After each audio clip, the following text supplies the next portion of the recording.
So my passion is to make it easy for everyone. Yep. I want to be able to walk into that supermarket and, God forbid me say the government or consumer drive, something needs to happen so all that food in there is grown with less chemical, with nutrition in mind.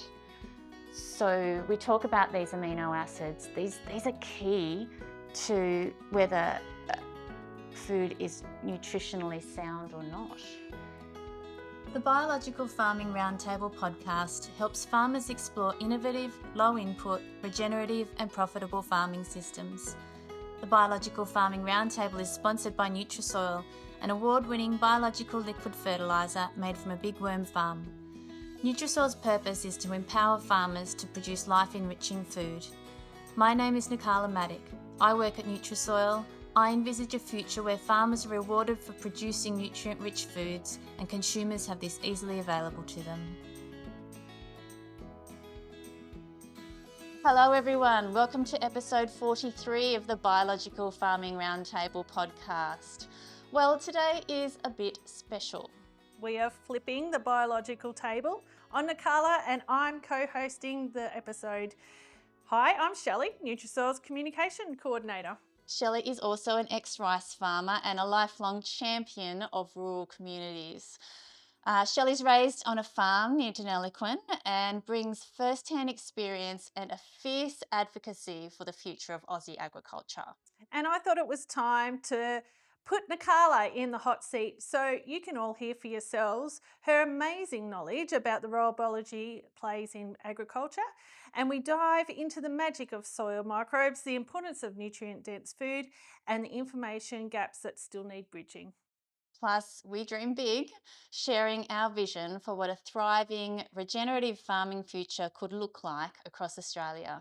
Settle in, because when women in ag get talking, the conversation is anything but ordinary.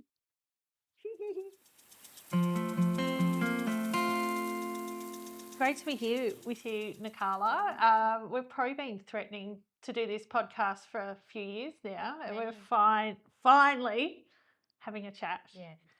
Nakala, I want to start by picking your brain because I think people out there would want to know what's inside your brain because you're normally doing the picking. Well, so should we tell people how we kind of came together to be I'm here? jumping ahead. No, that's fine. Yeah, okay. I just think it's interesting how we've come together. It is very interesting. So for those of you out there that don't know, Nakala and I actually went to primary school together. St. Michael's in Deniliquin? In St. Michael's in Deniliquin, and we played netball together. What were we called? The Aqua Rockets. Yeah. Rockets was the sports store. You were goal attack and I was goal defence. Yep. Yeah. Well, pretty powerful combination back really in the were. day. Yes. But then you went off in high school. You went to boarding school in Wheaton and I stayed in Denny. So and we lost contact. We were both at the same uni, but we really didn't. You weren't studying the same as me, but we'd crossed paths a little. Yeah. And then went on our separate ways. So I came to Albury 6 years ago and I was doing some work for Luke, your brother. Yeah. And Luke said, can you come out? I want to do some videos out at NutriSoil. And I still hadn't twigged until I arrived here. And I went, Nakala, what are you doing here? So cool. Yeah. So that was amazing. So I didn't even know NutriSoil was out here. And then we did the videos and a few months later, you sort of poached me from Luke. Yeah. I remember we'd had a strategic meeting with David Hardwick. We were doing our quarterlies with him and we identified that we needed someone. And we needed someone who had a good understanding of agriculture, was really positive, was going to be an amazing part of the team, and could make phone calls and hold good conversations with farmers. And it actually wasn't you that I was calling. This is the funny part. I was just about to call this person. And then your name just came to me. And I was just like, oh my gosh, what about Shelley? And I just dialed you straight away. And then we went in and we had a coffee with Lynn at a Yeah, we coffee shop, did, and yeah. it started there. And so lucky for me because I've come from a farming background and had just moved from the farm that I was managing, and I wanted desperately to stay in agriculture. So, not knowing much about biology, castings, and worms and their input into the farming system, I, you know, there was a lot to learn, but I was just thrilled that I could stay involved with farming because I'm just so passionate about agriculture and farming. And I think from day one, I've always said farmers are the solution, they're not the problem. Mm. I think let's roll back a bit there. You Yeah. said that you were managing a farm. You were doing so much more. You owned a farm and you ran it yourself. Your husband did not even work on the Yeah. farm. You were like super farmer woman, and I love that you were doing that on your own. I think you had your dad Yep. adjoining farm next Yeah, door, was it? Yeah, tell us about the farm. yep. You were Grew up on a farm, so Yeah. just outside of Deniliquin, which was a mixed farm, but rice was the main enterprise. If you were looking to find me, I'd be with Dad. Dad and I were, yeah, pretty inseparable. Yeah. same as me, but Yeah. I was with animals. Yeah, yeah. We did have sheep when I was much younger before I went to uni, and certainly loved being a rouseabout in the shearing shed. I love doing that.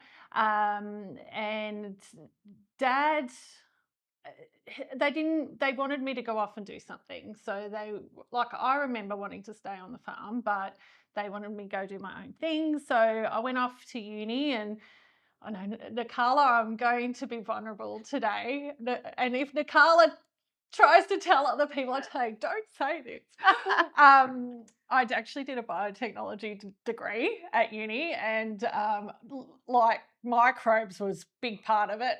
But I just did not find the link between agriculture and the microbes because it was really a medical kind of angle that we were studying.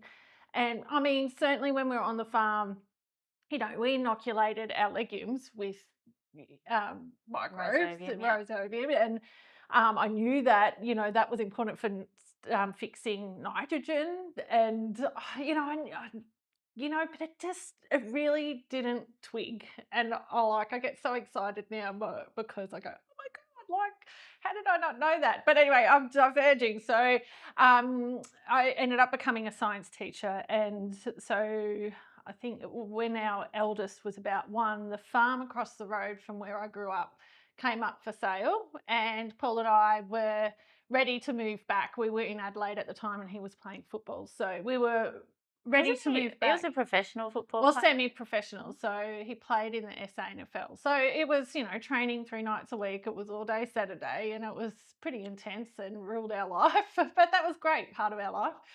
But we were looking to move back towards family, and the farm across the road from Mum and Dad became available. So we bought it, and Paul worked in town, and I managed the farm with Mum and Dad across the road. So we didn't have to purchase. I know this is a very privileged way to become into farming. Like we didn't have to buy machinery because we were able to, just lease and stuff off Mum and Dad. And it was in the middle of the drought, so it wasn't a smooth sailing, but we were blessed with Paul having, off-farm income, and I was able to do some casual teaching. But certainly all the decisions were made with Dad, and we worked together, and, Paul got some dodgy jobs on the weekends that needed muscles. But other than that, He's a big guy. I loved the physical side of farming. I really did. And so we were rice and cereal, and Dad by that time had moved the sheep on because he wasn't a lover of sheep, so they were moved on. So we were a cereal and rice farm. And during my time, the thing that I can really proudly say during our time is that we really reduced our burning off.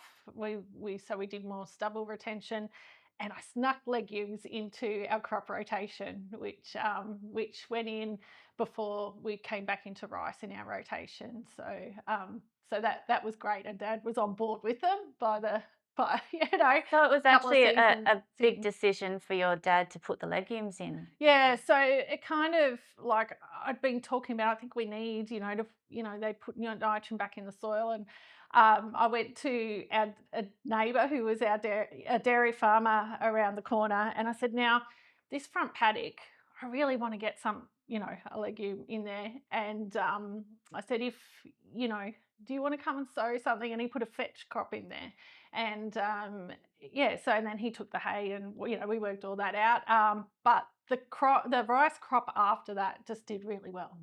It did really, really well, and we ended up then with field peas in the rotation because there was a piggery not far away, and they would come and take the peas. And I think Dad's biggest hesitation in putting them into the rotation at the time was that the market wasn't there for a legume. But you being the resourceful woman you are, you're I out seeing contact. who's around, who needs Networking, what. yeah. Oh, look, I really reckon I would love to see, that localism coming back into agriculture Rob Hetherington does this really well. So he's multi-species that he grows. It goes to, I'm sure it's a dairy farm a little bit away, and he's found that local market where he can utilize that works for him. So I would love to see things scale back a little bit, that there's more localization of produce to reduce those transport costs, and that come to a burden onto farmers that restricts how they can incorporate these other methods into their farming system. That would be, wonderful. So anyway, yes, I did. I loved rice farming. The thing I really loved about rice farming, well, there's probably three things. The satisfaction of growing a crop that can feed so many people. Yeah. Like, I just felt proud every day of watching the crop grow and knowing that it was going to feed so many people. Like, I think I did the calculations once, and Dad and I, we weren't massive growers. We'd probably average about 130 hectares a year of rice, and I calculated it once, and that was like 11 million servings of rice. Like, that feels great. But also the wildlife, the ecological benefits of growing a rice crop were huge. So we would love it. Within a day of putting water onto a paddock, you would hear the frogs. You would hear the frogs. They were just amazing. And the different species of birds that would come into a crop at the different stages of the rice crop, like, it was just amazing. And, we had the Australasian bitten on our rice crops, and there was always competition between Dad and I who would hear a bitten on their rice crop first, like who could attract a bitten first onto their rice crop. And they're an endangered species and they thrive in rice crops. I love that. And the other thing is, I really felt with rice that by doing the 1%ers, you could make 10% difference.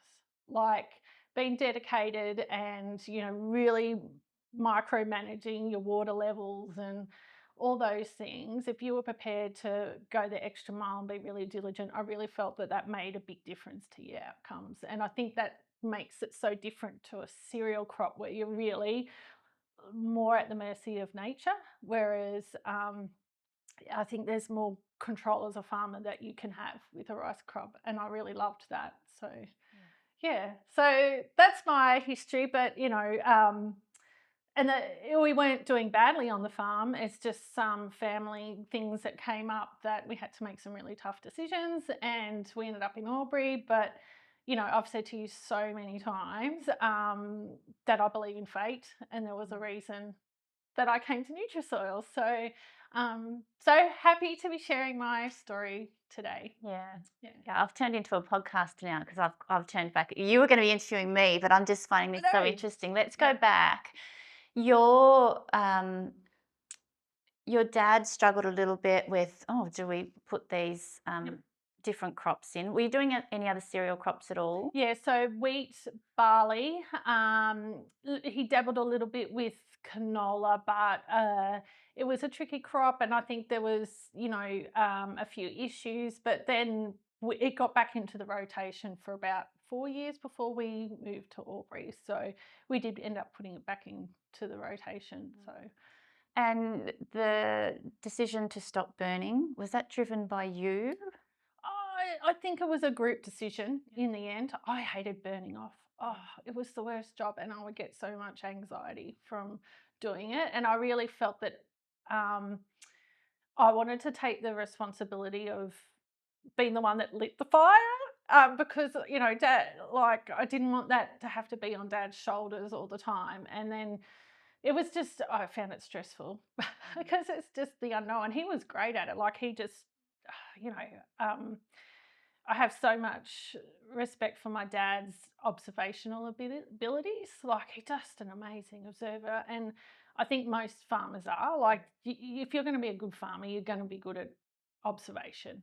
Like, that's how you adapt and change. And he was really good at that. So no, I think it was a group decision in the end. I think we were beginning to really recognise that we needed to build a cover for the soil and some organic matter, in the soil as well. So I think we will get starting to go on that right journey. And I know I was starting to ask the right questions of our agronomist as well. So I think that we were on the cusp of sort of, getting there. So I hear from you all the time, and now I'm hearing your dad saying it because you're educating your dad. If only I knew now, when I was back farming, what I know now. yeah. I hear you talking about farming, you're passionate, you cared about the environment, you were you had really good observation skills, you cared about the birds, the frogs, community, yet there was this part missing that you didn't even know. I didn't know. Yeah. I just didn't know. Soil health. Yeah.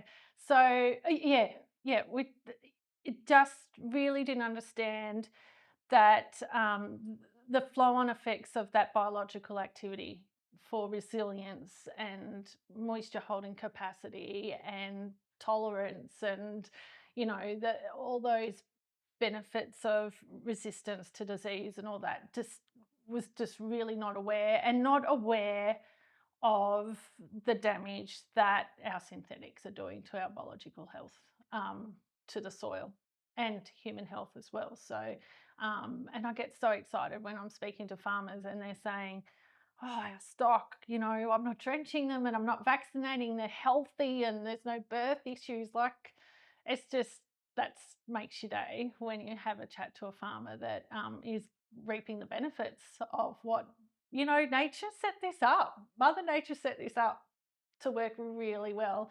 And I totally get it's not easy farming, and you've got to take out massive loans, and there's so much pressure. And we've set up this system where you're benchmarking yourself against your neighbour with crop yields. And like, I was in that cycle. Like, I wanted to be, have the best yield in the district. There was no doubt about it. Like, I'm very competitive.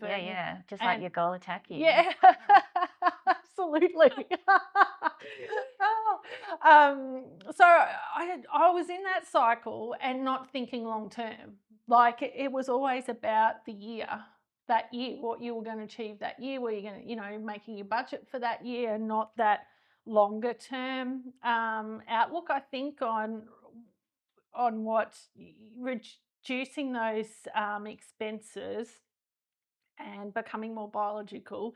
I mean, that wasn't even in my thinking back then, but now I can see it. You've got to take a longer term view. You definitely do. What kept you in the shorter term view? Was it the loans, or was it the wanting the bigger yield, or was it the not having the knowledge Not about having the the knowledge. micro? Yeah. Not having the knowledge. I mean, we were very privileged in having an off-farm income, which which not everyone does. So taking that leap for someone that has those constraints of loans and stuff, it's huge and daunting. I totally get that. And that's why, what I love here is that we advocate that you take it one step at a time. Coat your seed first, and get rid of the other coatings that you put on and go with a biological coating. Like that's one inexpensive step that we can take. Though getting hold of grain without insecticides and fungicides on it is going to be another challenge. I understand that too. But I think there's so much opportunity, and those little steps can be made, and it's a long term. Mm. Yeah, I guess what we realise is you can become so insular and think, why don't people know this? And you know me, when I present, I hate repeating myself. I'm just like, people should know this. No, they don't. And they just, Yeah, there's and so many people that don't know this always stuff. So we've saying, got to start at the start for so do. many, Yeah. groups of people, and we've got to And keep getting out there. yeah, and as I said to you, my last blog was on photosynthesis, and I never even thought to do a blog on photosynthesis, but after your awesome interview with John Kemp, it just made me think, I don't think we understand photosynthesis enough. Let's try and break it down a little bit further. And yeah, I made my dad read the blog, and he just went, oh, I wish I had it known. I mean, how cool is that? Yeah.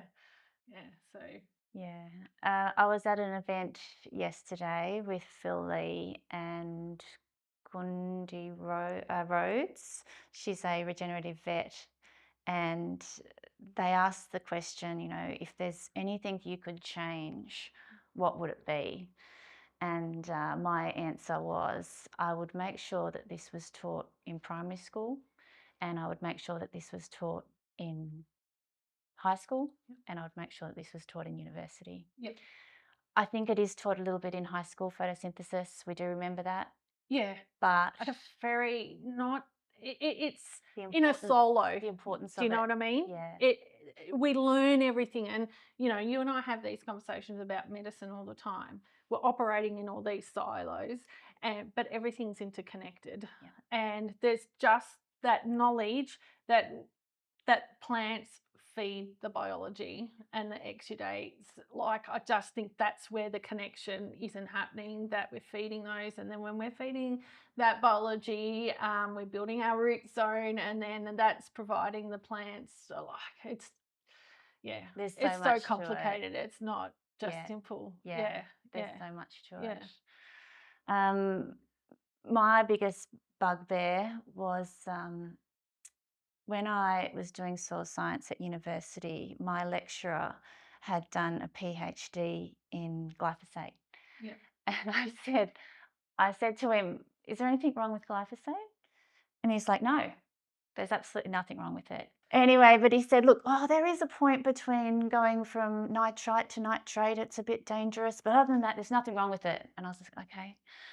Look, I think it's still a tool, Yeah, that farm, yep. and you would agree with that. But I think what we know now is with buffering, with a carbon source or a biological like NutriSoil, we can decrease the amounts.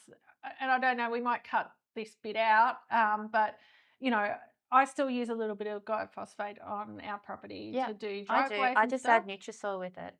100%. Yep. So, and I had run out of my NutriSoil the other weekend and wanted to do a spray, and I only had glyphosate. I've put it out. 2 weeks later, I'm still waiting to see.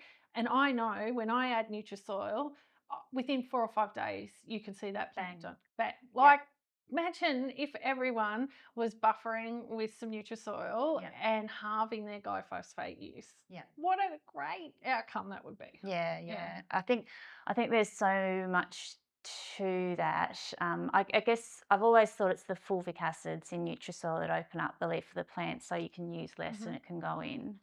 I know they use fulvic acid and citric acid, which lowers the pH for general buffering of glyphosate. But yeah, I think there's a more complex reason to it. I just don't know and it I yet. think it's got to do with microbes. Acids in the microbes, maybe. I'm not 100% sure. Enzymes, yeah. But it's working. Yeah. It's a dead kill, isn't it? Yeah. And how much more beneficial to our soil health would be able to halve that glyphosate use. Yeah.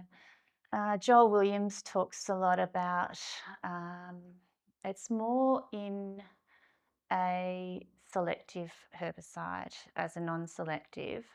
If you add anything that has an amino acid in it, like NutriSoil, what it can do is provide more amino acids to the plant so that when you apply that herbicide to the plant, it can use the additional amino acids you've given it to continue its growth and build its proteins. Then when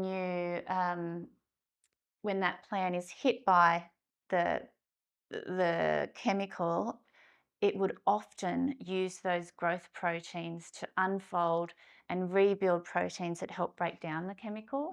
So you're actually giving this plant an opportunity to bounce back quicker. Yep. And that's what we're seeing. And amino acids, well, we know they're the building blocks of life. Yeah. So amino acids are needed to build proteins, and proteins are needed for all plant functions. Yep, So, all plant functions, absolutely. They're so important.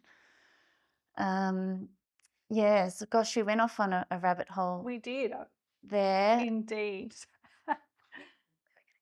I know, I kind of think my passion comes for family farmers. Like, I just think they're absolutely critical, and I want to see them be profitable, and because I know that they will be great stewards for the environment as well as producing food and fibre. And, you know, I really believe agriculture is the backbone for this nation, and hopefully our politicians will wake up one day, but we'll get into that later. But what drives your passion for the way food is grown? I think about your comment first about how you're passionate for farmers, farming communities, and what the farmer goes through. I think that's why we work so well together, because we come from different angles. So I didn't grow up as a farmer, so I married into a farming family. But I was always a healthy person. I grew up, I think mum and dad had like 100 acres, but we always had meat and veg, had our own, meat.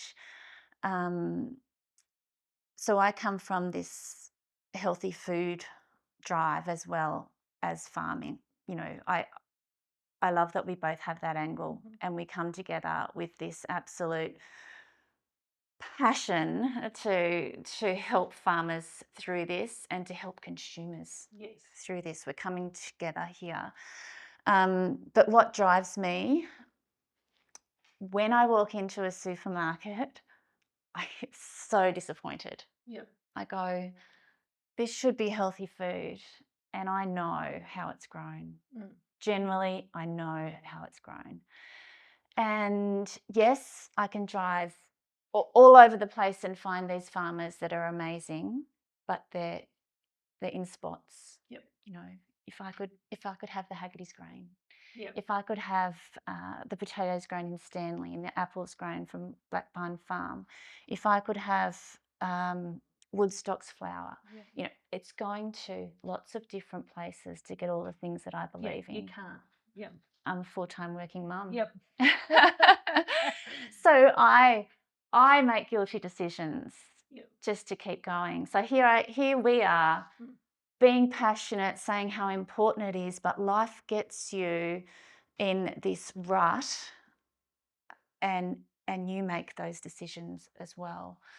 So my passion is to make it easy for everyone. I want to be able to walk into that supermarket, and God forbid me say the government or consumer drive, something needs to happen so all that food in there is grown with less chemical, with nutrition in mind. So we talk about these amino acids. These are key to whether food is nutritionally sound or not. And we're taking these things out of the system, and microbes are making all of these things that, like flavonoids that create taste, and we're getting these tasteless foods, but the farmers are just trying to make money. So we're in this cycle, and it's huge. It's huge to get out of, but I think of what we have changed, so I don't know, cigarettes. Yeah. If you think about cigarettes, they were just so popular. Yeah. Money drove it. You could buy it easily. I remember sorry, Mum.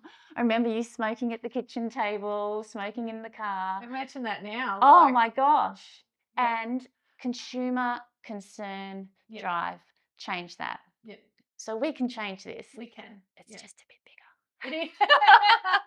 It is a bit bigger, but you've got to start somewhere. Yes, Yeah, you do. because every change starts somewhere really small. Yeah. And so if there was one thing you could change, what would it be? Oh, Did I've we nearly, cover I've that, nearly haven't said we? it. So I want this, I want We've this already- education about microbes to be throughout all schooling. Yep. So going back to university, the kids were asking, they were saying, what about microbes? And the lecturer would say, yeah, it's just very slow. And they, something else would come out. Can't microbes do that? Like they were asking, and I'm probably going back 10 years. So we There's just need the not that microbial awareness. Yeah. story Yes. and the health story. Just what I experienced yesterday with Phil Lee. He had his microscope and he was showing us how these exudates were pumping through the mycorrhizal fungi. Yeah, right. And then we had Gundi talking about how that actually makes a difference in human health. And I'm going to do a podcast with her hopefully on Monday. They're coming to stay at my home. But she talks about if you just don't have zinc, okay, and I know that's not a microbe, but it's all connected because nutrients are important. If you've got a zinc deficiency, there is evidence that shows it stops a neural pathway in the brain that helps you deal with risk. Yep. And they're connecting this to kids who are not brave and have anxiety. Well, a recommendation for children with ADHD is to take zinc supplements. Connections, just Yep. yeah. So it's real, it's science, and we're not putting it together. It's big, and I'm not a conspiracy theorist, but it's how our economy is set up. Yeah.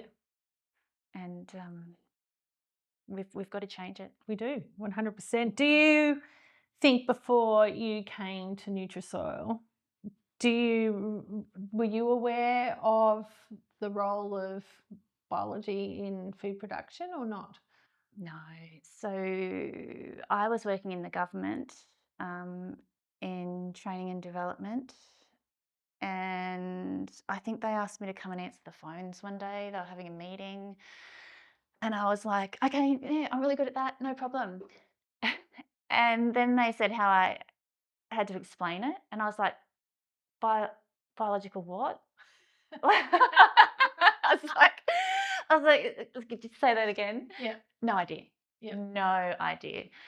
So it wasn't until I really started researching myself and curiosity. I'm the most curious person, and I just kept going down rabbit holes. And I was like, Nakala, we're meant to be. What rabbit hole are you in now? you could call me a goldfish because I don't stay on track, but I'm curious and I go down lots of different And tracks. that is so important. We need those people. Yeah. So that's where I got my drive and understanding from it, and just seeing the connections.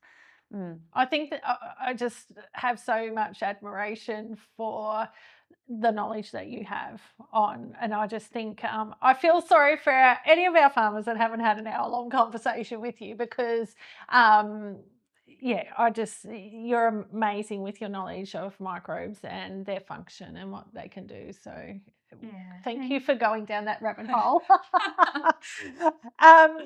Do you think there's a defining moment that triggered you to want to delve into better understanding Of vermiculture? Yeah. I think I was given the opportunity to do my assignments on vermiculture, so you could be a bit flexible. So I started getting all the white papers.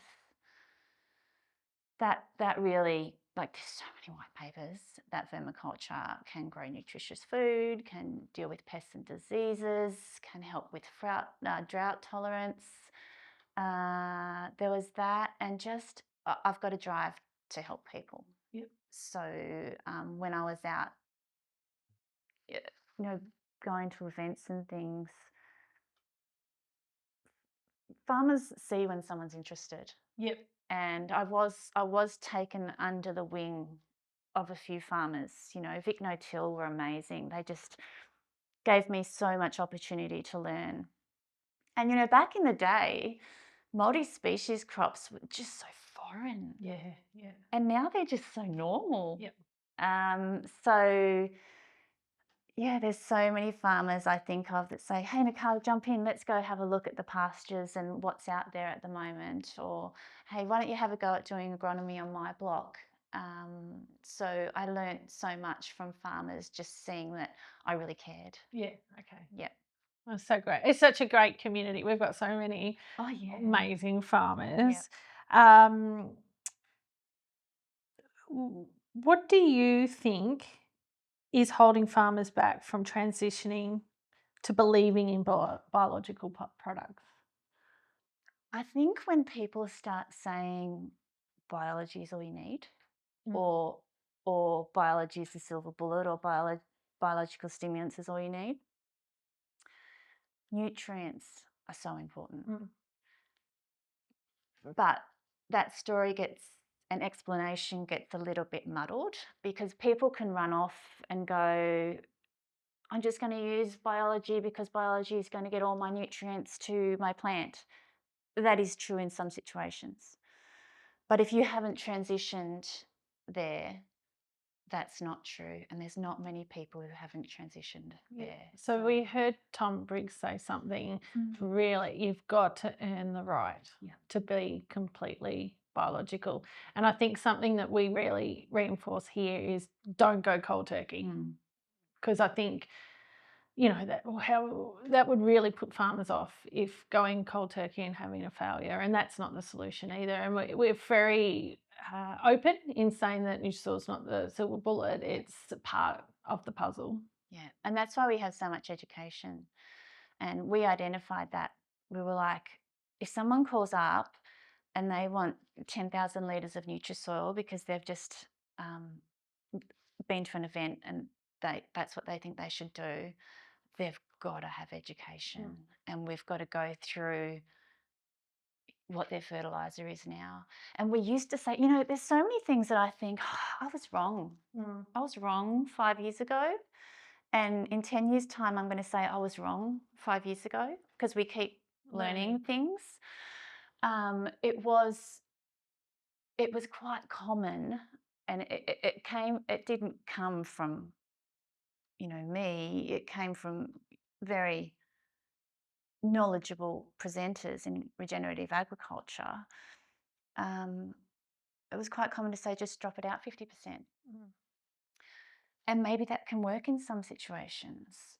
But if you're a conventional cropper and you drop out your nutrients by 50%, there's going to be some repercussions. Absolutely, yeah. If you drop it out 100%, you might last for a year or two, but you'll crash. Yeah. So it's building the system. That nutrient story, you look at Diane Haggerty and Matt, who's in WA, they don't use nutrients, but they let their summer grasses grow over the summer season. So they get these perennial grasses come up. And they are full of mycorrhizal fungi. And they are fixing nitrogen. They are building water holding capacity. So if you think of mycorrhizal fungi, you could have in a healthy soil 10,000 kilometres. Or if you're in a conventional farming system, you could have, I don't know the number, but hardly any. Yep. So you think the difference of that soil to that soil, and some other things, there's sheep, they don't drench. All of all of that chemical isn't going out onto the system. They've got to a point where they can do that. And they use biologicals and food for the biologicals. So they're using NutriSoil, they're using an extract they make. They're also putting the food in, which is like, a fish product, a fulvic acid product. But they're putting that in just before sowing. And they knew this before the science knew it. Yeah. That was the funny part, because I used to, Di's always, she's funny. She'll just tell you how it is. And she's like, I don't know, Nakala, it's just better than water when I use this extract. She's hilarious. And now all the science is just following on and showing that is the case. They just got it. Yeah. And so many farmers out there like that. Pasture is easier than cropping. Yep. I don't know if anything's easy, because I look out at our pastures right now, and we've been in drought, but it's just, there is context what to you're everything. saying Context is different a situation. pasture grazing system is easier to building drop its out. own nutrients. Yes, it's building. Yeah. You're not saying it's an easier system. It's just easier to transition. Yeah. I just want to backtrack a little bit, because if there's someone listening to this podcast that hasn't been on the journey before, what is the advantage of having 10,000 kilometres worth of mycorrhizal fungi compared to having hardly any kilometres worth? Yeah, so lots. Okay, where do I start? I'm just trying to think how I can say this. You say it in a complex way, and I I'll know, try and I make thought it about simple. this study. I thought about this study in China that they did with tomato plants, and this disease came in, and they injected one of the trials with mycorrhizal fungi and the other had none. And then the mycorrhizal fungi trial, as soon as the disease came in, it started sending these chemicals down there to defend against these diseases. And that crop was wiped out that didn't have the mycorrhizal fungi, but the one that did wasn't.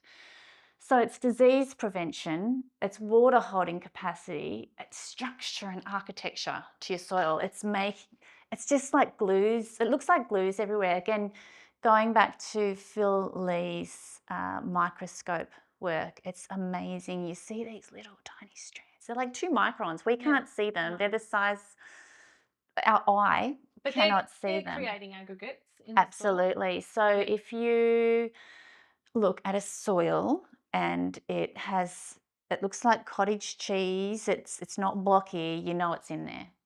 Yeah. So, and for anyone that's listening that isn't aware, this comes back to photosynthesis. So during the night time, plants stomata are closed. The aggregates in the soil are really important for nighttime for the plant, because they're still, because that's where they're getting their oxygen from to complete the energy breakdown, and that's so important for making their proteins and create for their energy to do all those functions. So those aggregates in the soil are so important for completing photosynthesis. yeah, and you can't have those without microbes, because microbes are making them. Yep.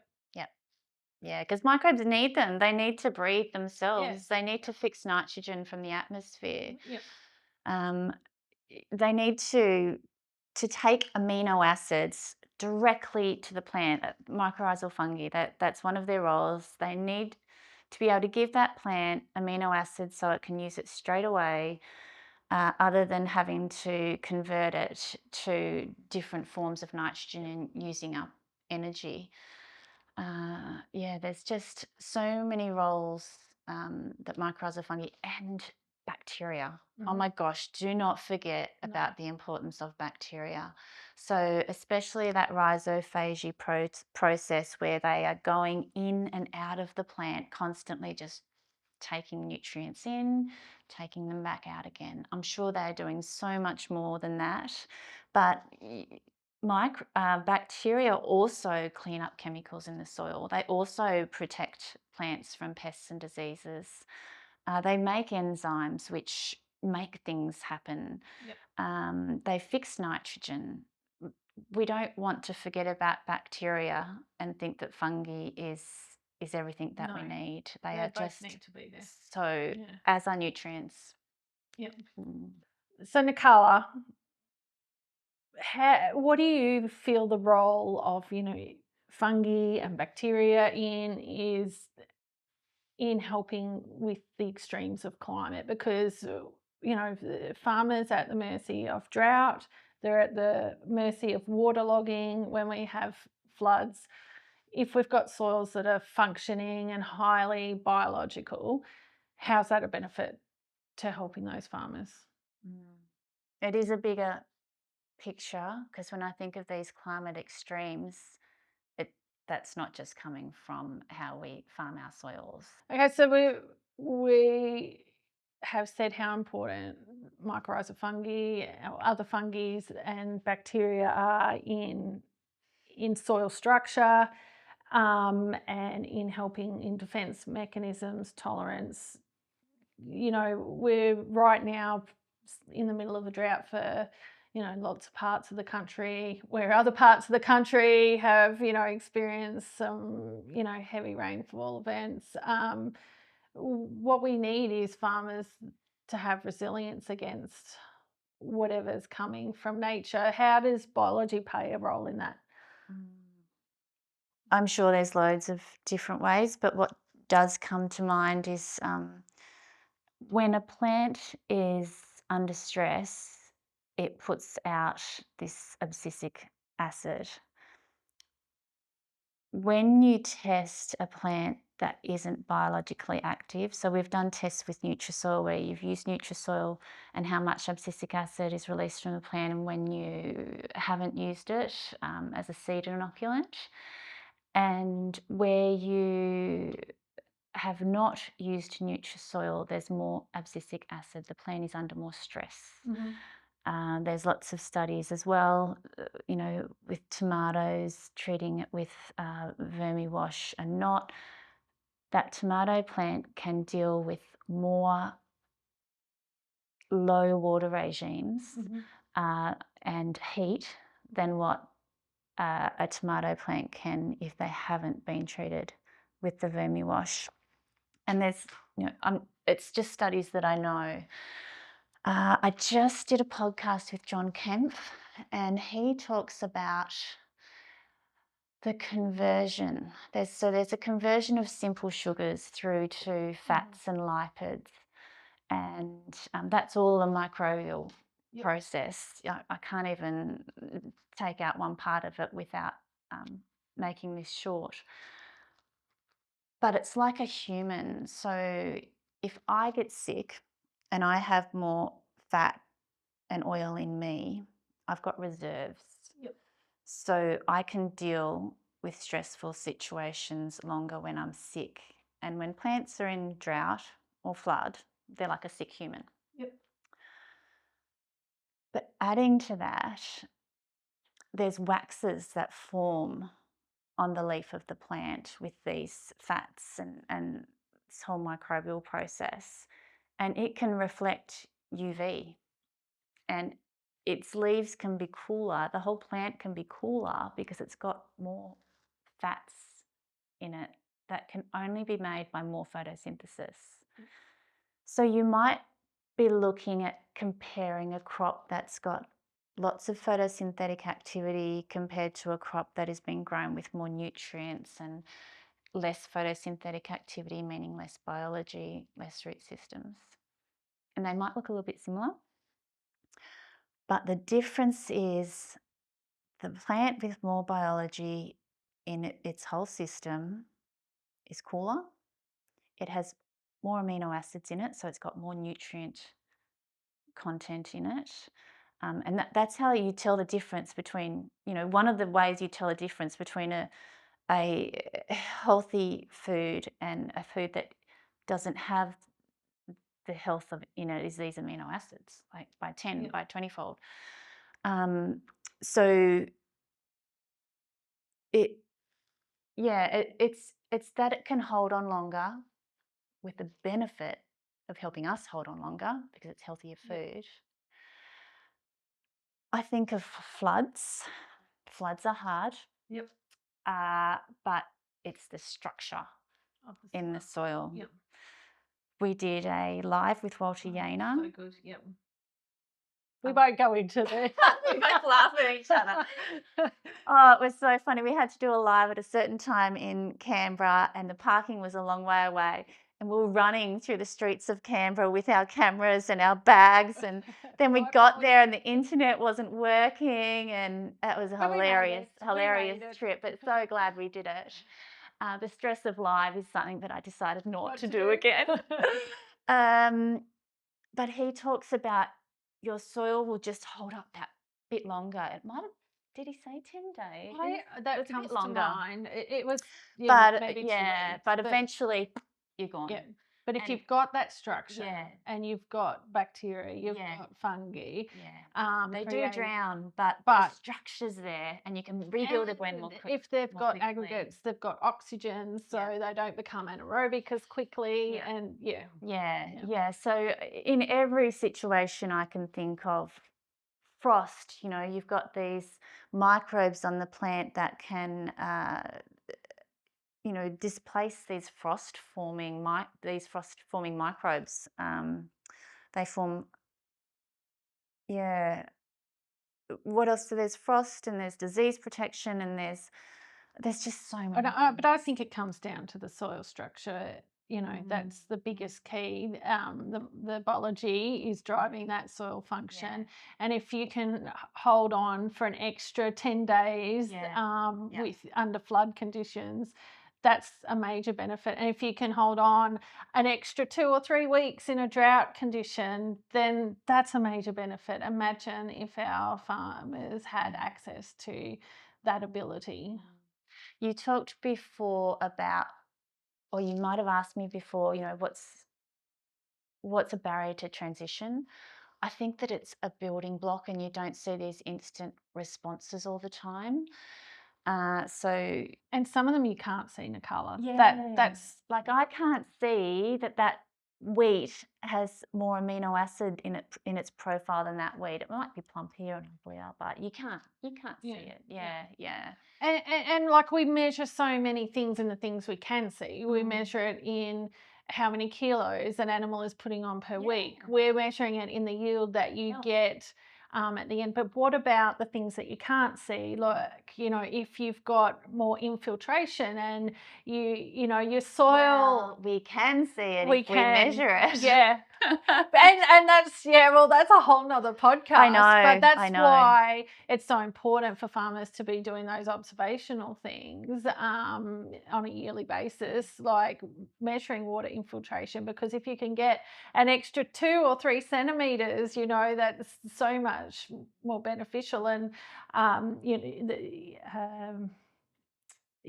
can't measure how much longer that you can hold on in a drought in a yearly process. Like, that's something that's going to happen over a couple of years, and it's not going to be at the weighbridge at the grain depot. And that's where we've got to get our heads at, those longer term benefits of biology.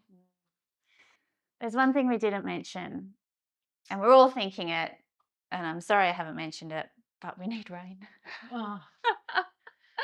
We need rain. Water is essential to grow things.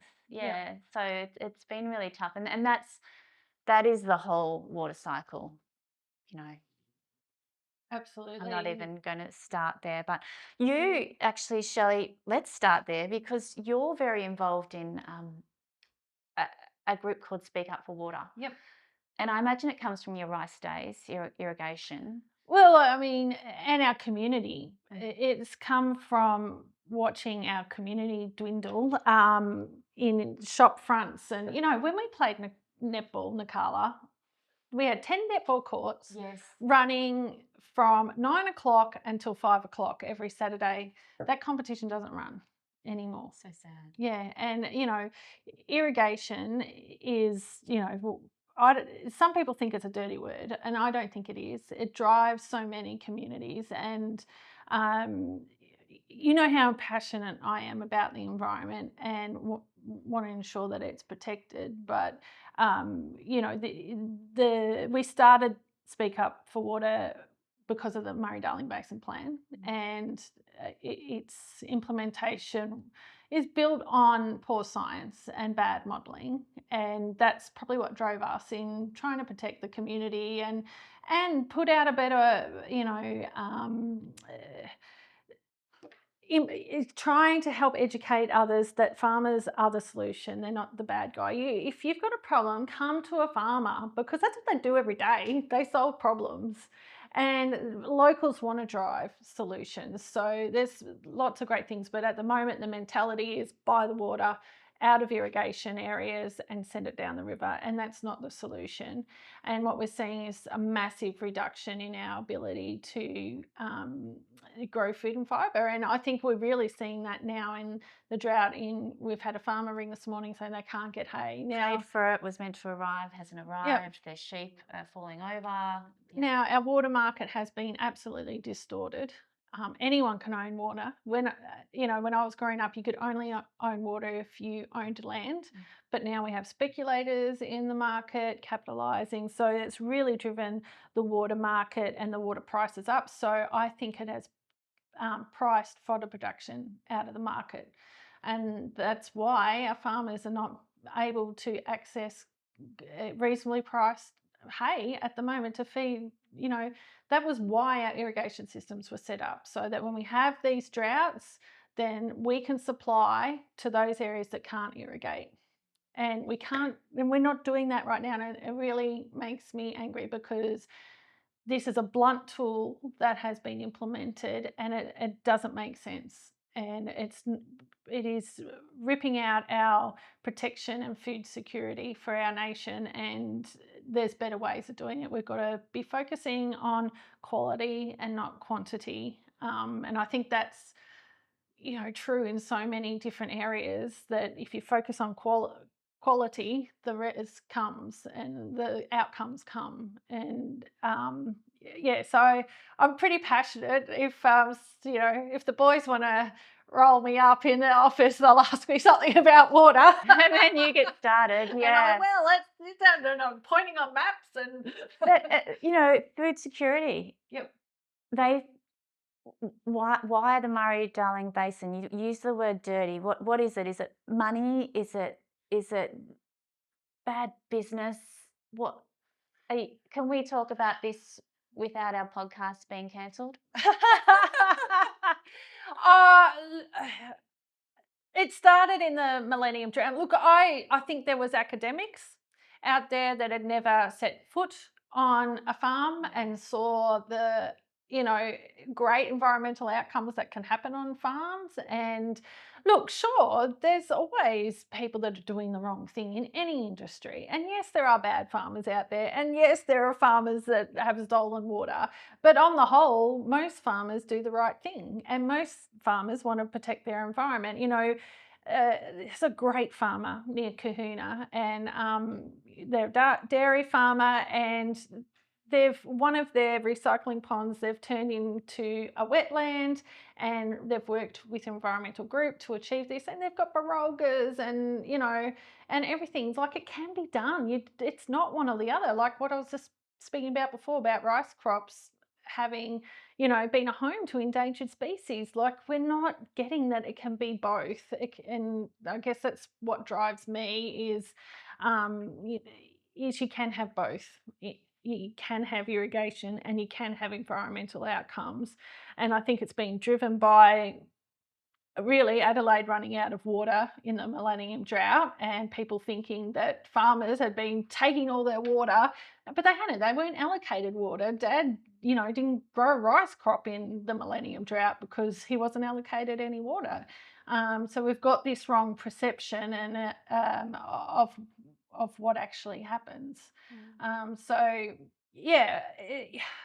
Look, I have certainly got concerns about decisions that have been made or not being made by, politicians. It's just, I don't want to, have our podcast cancelled, but I have my theories, and I just don't really think it's all about the environment. So basically, the Murray-Darling Basin is affecting food security. It's affecting fodder security. Yeah. We've got starving animals. Yep. And there's things I know that you're not going to say on this Yeah, podcast because yeah. we want our podcast to keep going. I just think, there's solutions out there, and if I can think of them that would make water more available, then certainly people far above me have thought of them but are not prepared to implement them, because I think they want water prices elevated because people are capitalising on that. Which is scary. That's not a great place to. We need to end positively, Nakala. Yeah, I know. I know. Want to end on that note. Well, what's your vision for agriculture? What can you and me achieve? Because we are fierce forces. Where are we going? Where are we going? Look, I truly believe, we're a renewable energy, really, agriculture, aren't we? Yeah, right? So we should be growing food for other nations. We've got this space. We've built really great irrigation systems, and as long as we ensure there's enough water for environmental outcomes as well, and there is, then, if we can get more biology into the soil, we get more functional, biologically functioning soil. We've got farmers that can hold on longer in bad times, and we've got they can use less water because they've got better water holding capacity. They can survive longer in a flood, and we've just got these farmers that feel comfortable in taking some risks because they're not as driven by a bank manager, and they've got these better profit margins because they're not having to spend as much on urea and everything like that. Then we have family farms that are providing great healthy farmlands for food production and for the environment. And we have city people that really respect farmers. Like, what would be my one thing is that we have politicians and bureaucrats that respect and want to work with farmers to achieve great outcomes for the whole nation, because we can do it. I know we can. What about you, Nakala? Your vision for agriculture? You just threw me when you said politicians, because I just had a conversation with someone about the government isn't going to change. The government, money is just too invested in the way our economy is set up. So, but let's not dream small. No, you're right. We need the government. We need decision makers.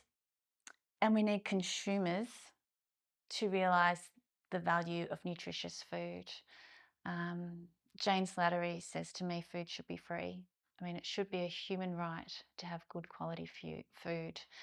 And I'm not cutting out the farmer there. The farmer needs to be paid, respected, and recognised for growing good quality food. And that needs to flow the money back to the farmer so they can do it. Yeah. So, well, that's our utopia, which we will keep working towards. Oh, can we play the song Utopia at the end of this? See if Nige can do it. He can do anything. Awesome. Thanks, Shelley. This is just a general conversation we have every day, but we recorded it. Awesome. Yeah. Thank you for having me on. Oh, yeah, you're always around. Please follow the Biological Farming RoundTable podcast. Share it with your friends and networks. I'm Nakala Maddock, and I work at NutriSoil, a liquid biological fertiliser made from a big worm farm whose purpose is to empower farmers to produce life-enriching food.